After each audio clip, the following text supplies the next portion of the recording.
और खबरें तफसील से। तूफान बिपरजॉय जुमेरात को गुजरात के सौराष्ट्र और कच्छ के इलाकों और पाकिस्तान के साहिलों से टकराएगा। महकमे मौसमियात ने 15 जून को कच्छ, देवभूमि, द्वारका और जामनगर जिला में कुछ मकामात पर भारी से बहुत भारी बारिश की पेशगोई की है।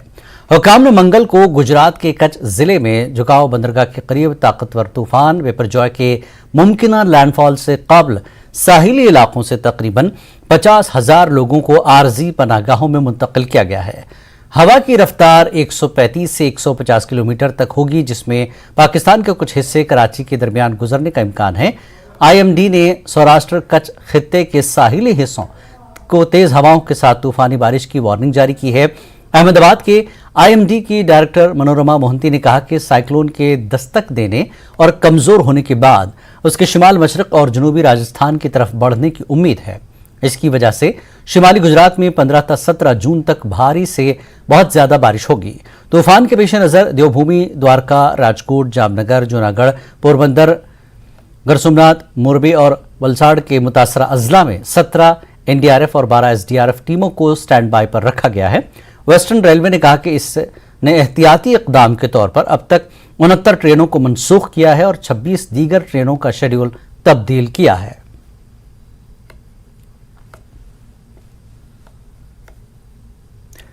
मणिपुर में एक बार फिर तशद्दुद भड़क उठा है। रियासत के खेमन लोग इलाके में फायरिंग के दौरान 9 अफराद हलाक हो गए। फौज के जराये से यह जानकारी मिली है। गुज़श्ता 24 घंटे में ताज़ा तशद्दुद के बाद खातून समेत 9 लोगों की मौत हो गई है और कई लोग जख्मी हैं। जख्मियों को इलाज के लिए अंफाल ले जाया गया। तशद्दुद में हलाक होने वालों में से कुछ के जिस्मों पर निशानात थे और कई लोगों को गोलियां लगी।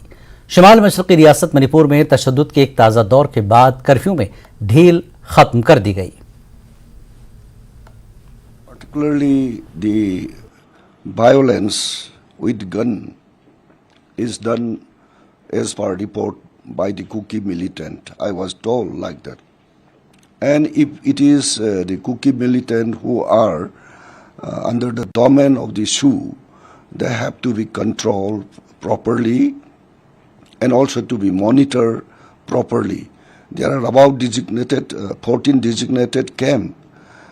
Let the monitoring agency should monitor it whether all those activists are in their designated camp or their weapons are deposited or not.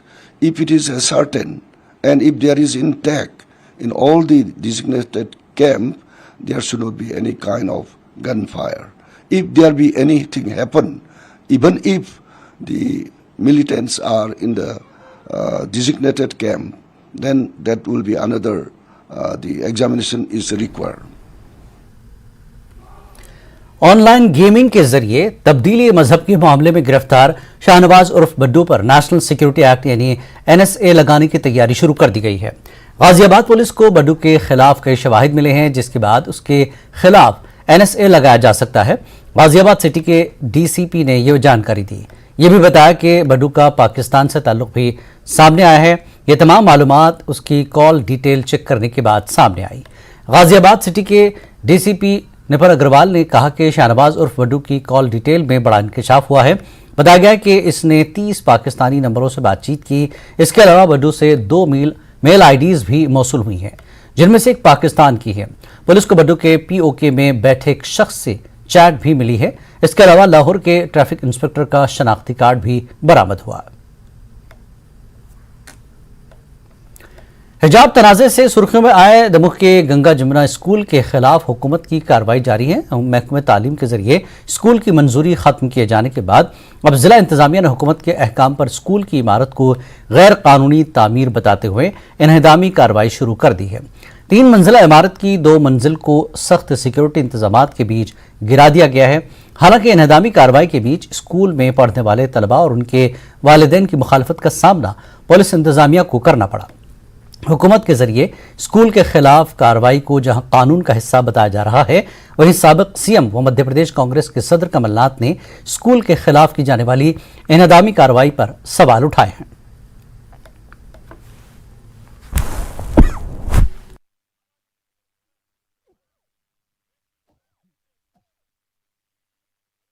भोलापन कहलाता है क्या हिजाब पहनाना? कलावा उतरवाना भोलापन कहलाता है? ये भोलापन नहीं कहलाता। किसी दूसरे धर्म की भावना को आहत करना ये भोलापन नहीं कहलाता, ये निंदनीय कृत्य कहलाता है। जहां तक अतिक्रमण की कार्रवाई है, कल प्रारंभ हो गई थी और आज भी चलेगी। अतिक्रमण जो है वो टूटेगा। बिना सही जांच के किसी बुलडोजर चला दे, ये बहुत गलत है। और ये किस लक्ष्य से, किस उद्देश्य से किया जा रहा है, ये समझने की बात है। इसका सोर्स क्या है, ये क्यों इस पे उलझे हुए हैं, ये बात। लॉ कमीशन ने एक बार फिर एक्शन सिविल कोड पर मुशावरत का अमल शुरू कर दिया है। इसके लिए आवामी और मजहबी तंजीमों से राय तलब की गई है।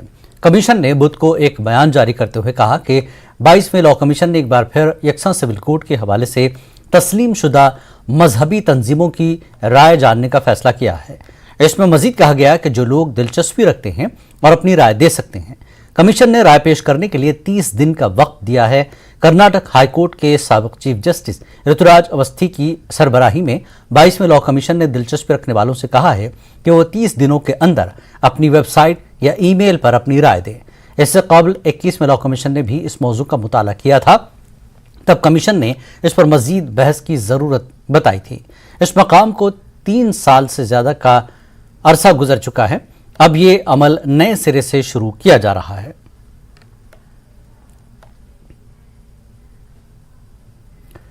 तमिलनाडु के वजीर वी सेनेथल बालाजी को पीएमएल के दफात के तहत गिरफ्तार किया गया है। तवील पूछगछ के बाद उन्हें गिरफ्तार किया गया।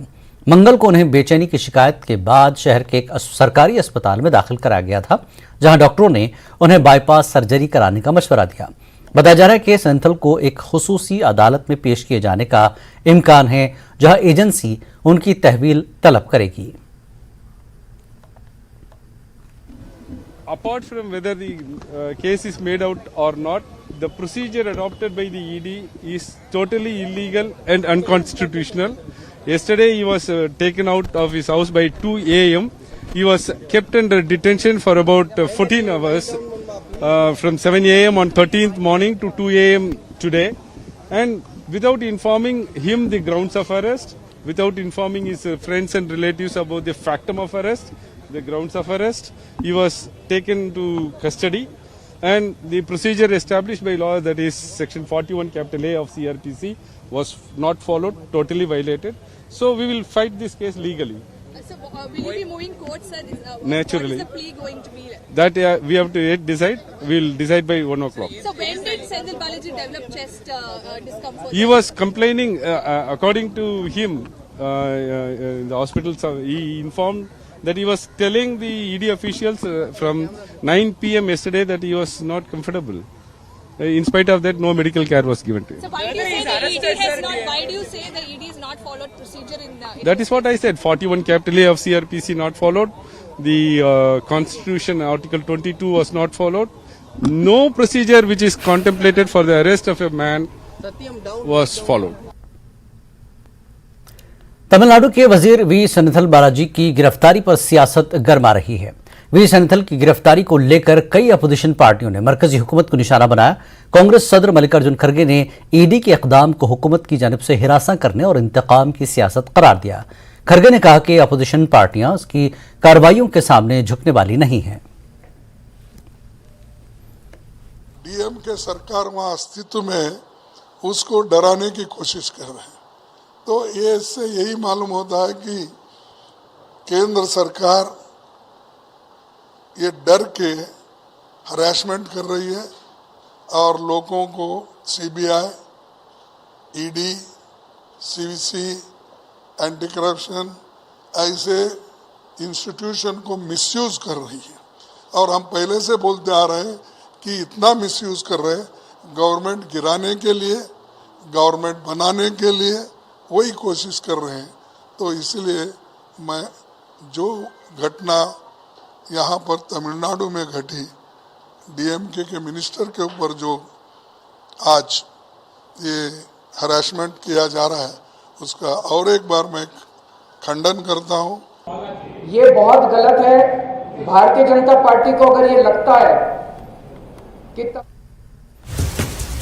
और इस वक्त की बड़ी खबर बडगाम से आपको दे रहे हैं। बडगाम से बड़ी खबर है, बडगाम में गोलियों की आवाज सुनी गई है। जी हां, बडगाम में गोलियों की आवाज सुनी गई है। खबरों के मुताबिक मिलिटेंट गाड़ी छोड़कर भागे हैं। इलाके का मुआसरा इस वक्त फोर्सेस ने कर लिया है। आपको बता रहे हैं बडगाम से इस वक्त की बड़ी खबर, बडगाम में गोलियों की आवाजें सुनी गई हैं। खबर के मुताबिक मिलिटेंट गाड़ी छोड़कर भागे हैं और इलाके का फोर्सेस ने मुआसरा कर रखा है। बड़ी खबर इस वक्त की, बडगाम में गोलियों की आवाजें सुनाई दी और मिलिटेंट गाड़ी छोड़कर इस वक्त भागे हैं खबर के मुताबिक, और इलाके का फोर्सेस ने मुहासरा कर लिया है। बड़ी खबर बडगाम से इस वक्त आपको दे रहे हैं। बडगाम में गोलियों की आवाजें सुनी गई हैं और खबर के मुताबिक मिलिटेंट गाड़ी छोड़कर फरार हो गए हैं और इलाके का इस वक्त फोर्सेस ने मुहासरा कर लिया है। बड़ी खबर बडगाम से, बडगाम में गोलियों की आवाजें सुनी गई हैं। इस वक्त फोर्सेस ने इलाके का मुहासरा कर रखा है और बताया जा रहा है कि मिलिटेंट गाड़ी छोड़कर भागे हैं। बड़ी खबर इस वक्त की, बडगाम में मिलिटेंट गाड़ी छोड़कर भागे हैं। बडगाम में गोलियों की आवाजें सुनाई दी हैं और फोर्सेस ने इस वक्त बडगाम में जहां ये गोलियों की आवाजें सुनी गई हैं और इलाके का मुहासरा कर लिया गया है। बड़ी खबर इस वक्त की आपको बडगाम से हम दे रहे हैं। ये बडगाम में गोलियों की आवाजें सुनी गई हैं और खबर के मुताबिक मिलिटेंट गाड़ी छोड़कर भागे हैं। तस्वीरों में आप देख सकते हैं फोर्सेस ने इलाके का मुहासरा कर रखा है। जहां मिलिटेंट ने गोलियां चलाई हैं उसके बाद इलाके का मुहासरा कर लिया गया है फोर्सेस की जानिब से। बडगाम से खबर है इस वक्त की, बडगाम में गोलियों की आवाजें सुनी गई जिसके बाद खबर के मुताबिक मिलिटेंट गाड़ी छोड़कर भागे। हमारे नुमाइंदा आबिद इस वक्त हमारे साथ फोन लाइन पर जुड़ चुके हैं। आबिद, बडगाम में गोलियों की आवाजें सुनी गई हैं और फरार है मिलिटेंट, क्या जानकारी इस वक्त दे रहे हैं आप? बिल्कुल जिलानी, अभी कुछ देर पहले यहाँ पर गोलियों की आवाजें सुनाई थी। इस बीच ये बताया जा रहा है कि जो हम तक मालूमात पहुंची है, क्योंकि ये जो तस्वीरें आप देख रहे हैं, ये जो गाड़ियां बताया जा रहा है मिलिटेंट इसी में सवार थे, कुछ बड़ा प्लान करने की कोशिश कर रहे थे। ये बिल्कुल जो यहाँ पर 5 सेक्टर RR है उस कैंप के बाहर एक थोड़ी खुली जगह है, वहां पर बताया जा रहा है ये मिलिटेंट फंसे थे। ऐसे में जो पुलिस सिक्योरिटी फोर्सेस की इंटेलिजेंस है उन्हें जानकारी मिली, उन्होंने इनको घेरने की कोशिश की। ऐसे में गोलियों की आवाज चली है और जो मिलिटेंट है उन्होंने गाड़ी वहां पे छोड़ी है और वो अभी फिलहाल फरार है, क्योंकि इलाके में जो है सिक्योरिटी फोर्स मौजूद है, कॉर्डन किया गया है और तलाश जारी है। क्योंकि जिस तरह से ये गोलियां चली 9:15 से 9:30 के बीच, तो पूरा इलाका खौफ में आ गया। ऐसे में पुलिस जल्दी से मौके पर पहुंची क्योंकि इलाके में उन्होंने कॉर्डन किया हुआ है। इस बीच ये जो आप गाड़ी देख रहे हो जिलानी, बताया जा रहा है बिल्कुल इसी गाड़ी में जो है मिलिटेंट, ये बताया जा रहा है कि फिलहाल इस गाड़ी में मिलिटेंट थे जिस पर गोली चली है। और हालांकि अभी तक जो पुलिस की जानिब से कोई बयान सामने नहीं आ रहा है, लेकिन ये बिल्कुल वाजह है जो गाड़ी है, आप इसमें तस्वीरें भी देख सकते हैं किस तरह से गोली के निशान है इस पे, वो दिखाई दे रहे हैं। हालांकि अभी मजीद क्या कुछ है वो बिल्कुल जो पुलिस का स्टेटमेंट आएगा वो बिल्कुल हम अपने नाज़रीन तक पहुंचेंगे। जी जिलानी जी, गाड़ी छोड़कर फरार हो गए तो गाड़ी वहीं पर मौजूद है और मिलिटेंट आसपास इलाके में कहीं छुपे हैं या फरार हो गए हैं? इलाके के लोगों यानी शाहिदीन का क्या कुछ कहना है? बिल्कुल जिलानी, क्योंकि ये एक थोड़ा सा पहाड़ी एक इलाका है, थोड़ा सा ऊंचाई है, यहाँ पर मेन टाउन में ही है ये, जहाँ पर 5 सेक्टर है, उसके बगल में एक खुली जगह है। बताया जा रहा है ये मिलिटेंट वहां पे अपनी गाड़ी में, जो वैगनार है दिल्ली की नंबर की गाड़ी है, उसमें बैठे थे, क्योंकि सिक्योरिटी फोर्सेस को इंटेलिजेंस रिपोर्ट से मिली और उन्होंने इस इलाके को इन मिलिटेंट को, ये जो बताया जा रहा है इस गाड़ी में सवार थे, उनको घेरने की कोशिश की। ऐसे में गोलियों की आवाजें चली है तो उन्होंने गाड़ी वहां पे छोड़ी है और वो वहां से अभी फरार है। क्योंकि जिस तरह से मैंने पहले ही कहा कि इलाके में सिक्योरिटी फोर्स मौजूद है और कोशिश की जा रही है जल्द से जल्द इनको तलाश करने की। जी चले, हालांकि अभी जो पुलिस की जानिब से कोई बयान सामने नहीं आएगा, क्या कुछ बयान है उसमें मजीद इंफॉर्मेशन मिलेगी। जी बहुत बहुत शुक्रिया आबिद इस पूरी जानकारी के लिए। तो बडगाम में मिलिटेंट फरार हो गए, गाड़ी छोड़कर गोलियों की आवाजें सुनेगी। फिलहाल सिक्योरिटी फोर्सेस जो है इलाके का मुहासरा कर तलाश जारी है। यहां रुकेंगे एक छोटे से ब्रेक के लिए, ब्रेक के बाद फिर हाजिर होते हैं। आप देख रहे हैं देश प्रदेश। उमर अब्दुल्ला ने तमिलनाडु में अमित शाह के दौरे के बाद ईडी की जानिब से एक वजीर को गिरफ्तार करने की मजम्मत की। उन्होंने कहा कि जो उस वजीर के साथ सलूक किया गया वो काबिल मजम्मत है। मरकजी सरकार और एजेंसियों को इस तरह के सलूक पर गौर करना चाहिए। मुझे बताइए ना किस रियासत में ये कार्रवाई नहीं हुई है? किस रियासत में नहीं रहा, आप या किस ऑपोजिशन पार्टी के साथ ये नहीं हुआ है, ये रहता है। ये हमारा यहाँ पे सियासत करने का हमसे जो कीमत ली जाती है, ये उसका एक छोटा सा हिस्सा है। और जहाँ तक उस मिनिस्टर के साथ जो उन्होंने बर्ताव किया और जिस तरह उसके साथ वो पेश आए, उसकी तो हम कड़ी निंदा करते हैं। और आज जो अभी देखने को मिला कि मेडिकल रिपोर्ट्स के मुतालिक उनके 3 जो मेन आर्टरीज हैं वो ब्लॉक्ड हैं और उनको बाईपास सर्जरी की ज़रूरत है। तो जिस तरह उनको धकेला जा रहा था और जो उसके साथ सलूक किया जा रहा था, शायद गवर्नमेंट, सेंट्रल गवर्नमेंट को और इन एजेंसियों को थोड़ा सा अपने बर्ताव पे सोचना। कांग्रेस लीडर राहुल गांधी कर्नाटक के वजीर आला सिद्धरमैया और नायब वजीर आला डीके शिव कुमार की मुश्किलात बढ़ सकती हैं। अदालत ने तीनों रहनुमाओं को बीजेपी की तरफ से दायर हतक इज्जत के मुकदमे में तलब किया है। बता दें कि बीजेपी की जानिब से इल्जाम लगाया गया था कि कांग्रेस की जानिब से इश्तेहारात के जरिए झूठे दावे करके बीजेपी की छवि को खराब किया जा रहा है। अदालत ने इस दरख्वास्त की बुनियाद पर कांग्रेस लीडरों को तलब किया है। बीजेपी के रियासती सेक्रेटरी केशव प्रसाद की तरफ से 9 मई को दायर की गई शिकायत में हाल ही में खत्म होने वाले असेंबली इंतखाबात में 40% बदनवानी के इल्जामात पर हतक इज्जत का दावा किया गया। शिकायत में कहा गया कि 5 मई 2000 को अखबारात में शाया होने वाले कांग्रेस के इश्तिहार में दावा किया गया था कि उस वक्त की बीजेपी हुकूमत ने पिछले 4 सालों में 40% बदनवानी की है और 1.5 लाख करोड़ रुपए लूटे हैं।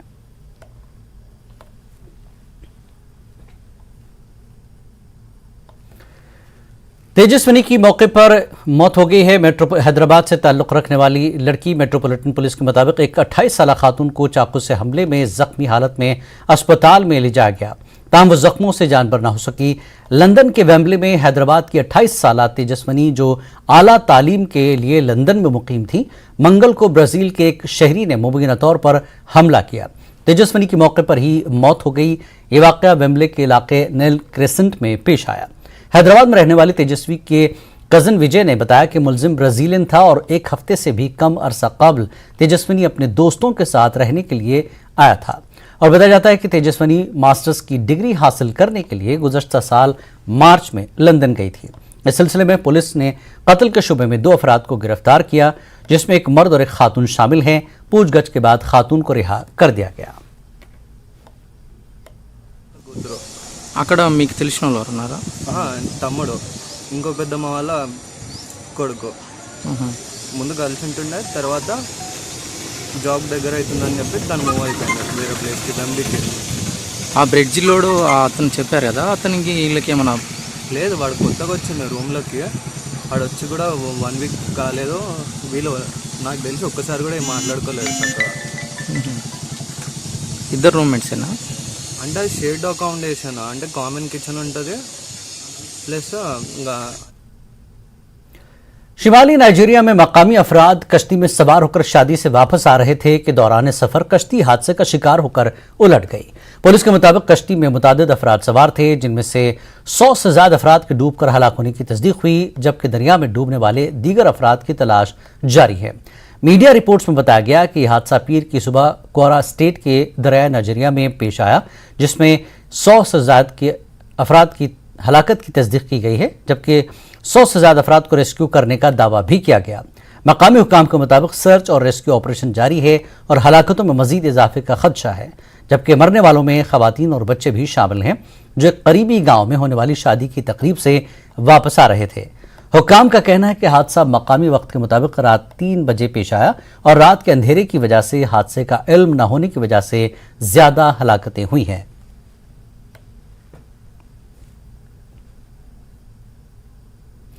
जम्मू कश्मीर के एलजी मनोज सिन्हा ने जिला गांधरबल में बालतल रूट से श्री अमरनाथ सालाना यात्रा की तैयारियों का जायजा लेने के लिए एक मीटिंग की सदारत की। एलजी ने बालतल में यात्रा बेस कैंप और डीआरडीओ के अस्पताल के इंतजामात का जायजा लिया, जो कि 17 जून से कारगर होने का इम्कान है। इसके अलावा बीआरओ के जरिए तमाम काम यात्रा के आगाज से पहले मुकम्मल कर लिए जाएंगे। एलजी ने सेहत की देखभाल, बिजली, मवासलात, पानी की फराहमी और सफाई सुथराई, डिजास्टर मैनेजमेंट, सिक्योरिटी ग्रिड और यात्रियों के लिए दीगर तमाम बुनियादी ज़रूरियात के लिए किए गए इंतजामात पर तबादला ख्याल किया। एलजी ने ओहदेदारों को बताया कि यात्रा बेस कैंप में डॉक्टरों, अमला, आलात, अद्वियात और ऑक्सीजन सिलेंडर की मुनासिब तादाद को यकीनी बनाया जाए। चूँकि यात्रा ऊंचाई पर दुश्वार गुजार इलाके में है जहां ऑक्सीजन की सतह कम है। सेहत की सहूलियात 24 घंटे देखभाल को यकीनी बनाया जाना चाहिए। यात्रा के लिए मजमूई तौर पर इंतजामात को अपग्रेड किया गया है।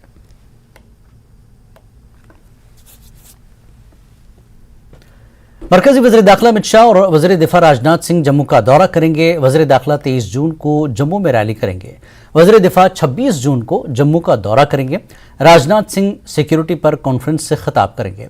न्यूज़ 18 से बात करते हुए बीजेपी के लोकसभा MP जुगल किशोर ने कहा कि बीजेपी 23 जून को जम्मू में डॉक्टर श्यामा प्रसाद मुखर्जी के यौम शहादत पर रैली मुनक्कद कर रही है। इस रैली में वज़ीर दाखिला अमित शाह की शिरकत मुतवक्के है। ऐसा देखिए, भारतीय जनता पार्टी का शीर्ष नेतृत्व जो है वो प्रवास पर रहता है। उसी नाते जम्मू कश्मीर में भी जो है वो प्रवास चलते रहते हैं। कभी अमित शाह जी आते हैं, कभी राजनाथ सिंह जी आते हैं, कभी दूसरे मंत्री आ रहे हैं। लेकिन 23 जून का जो दिन है वो भारत के लिए और जम्मू कश्मीर के वासियों के लिए बड़ा महत्वपूर्ण है। श्यामा प्रसाद मुखर्जी जी का बलिदान दिवस है। उन्हें हमेशा जम्मू कश्मीर के लोग जो है वो याद करते हैं और उन्होंने जम्मू कश्मीर के लिए, जम्मू कश्मीर के लोगों के लिए अपने प्राणों की बाजी लगा दी और इसीलिए 23 जून का दिन जो है वो हम उन्हें याद करते हैं। तो 23 जून के दिन एक बड़ी रैली का आयोजन जो है वो जम्मू कश्मीर में किया जा रहा है और विशेष तौर पर जम्मू में किया जा रहा है और उसमें केंद्र से बड़े नेता जो है वो आ सकते हैं। अभी अमित शाह जी का भी नाम चल रहा है, अभी राजनाथ सिंह जी का भी नाम चल रहा है।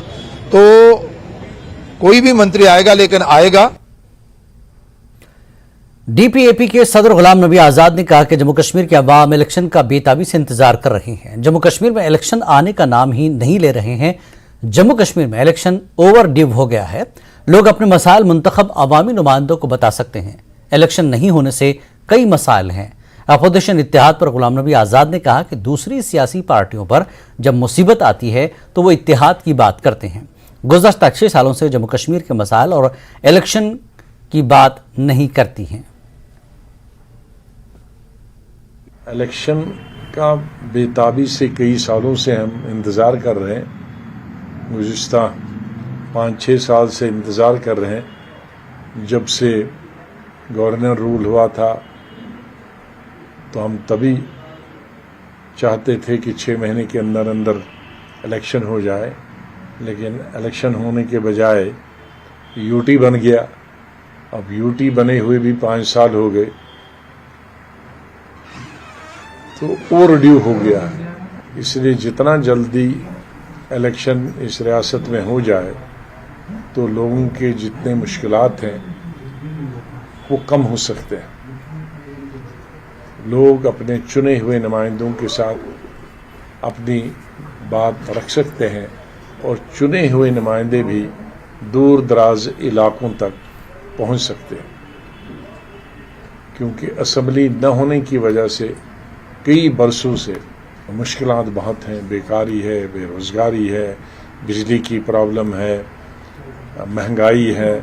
ऐसा तजर्बा मेरी ज़िंदगी में, सियासी ज़िंदगी में पहली दफ़ा हो रहा है कि जहां इलेक्शन आने का नाम ही नहीं ले रहे हैं, वरना हमेशा गवर्नर रूल या असेंबली। इस वक्त की बड़ी खबर एक बार फिर आपको बता दें, बडगाम में गोलियों की सुनी गई आवाजें। जी हां, बडगाम से इस वक्त की बड़ी खबर, गोलियों की आवाजें सुनी गई बडगाम में और खबर के मुताबिक मिलिटेंट गाड़ी छोड़कर भागे हैं। गोलियों की आवाज सुनाई दी, उसके फौरन बाद मिलिटेंट गाड़ी छोड़कर फरार हो गए हैं। इलाके का फोर्सेस ने मुहासरा कर लिया है। जैसे इलाके में तशवीश सुनाई दी, ये गोलियों की आवाज सुनाई दी, उसकी तशवीश के फौरन बाद फोर्सेस इलाके में पहुंची और फोर्सेस ने इलाके का मुहासरा कर लिया है और ये मिलिटेंट फायरिंग के बाद गाड़ी छोड़कर फरार हो गए हैं। बड़ी खबर बडगाम में, तस्वीरों में आप देख सकते हैं, गाड़ी की तस्वीर भी है जहां पर मिलिटेंट ने गोलीबारी की और जिसके बाद फोर्सेस इलाके में पहुंचते ही गाड़ी छोड़कर फरार हो गए। बडगाम से बड़ी खबर इस वक्त की आपको बता दें कि गोलियों की आवाज सुनी गई बडगाम इलाके में और मिलिटेंट गाड़ी छोड़कर फरार हो गए हैं और सिक्योरिटी फोर्सेस इस वक्त इलाके का मुहासरा कर तलाशी कार्रवाई जारी रखे हुए हैं।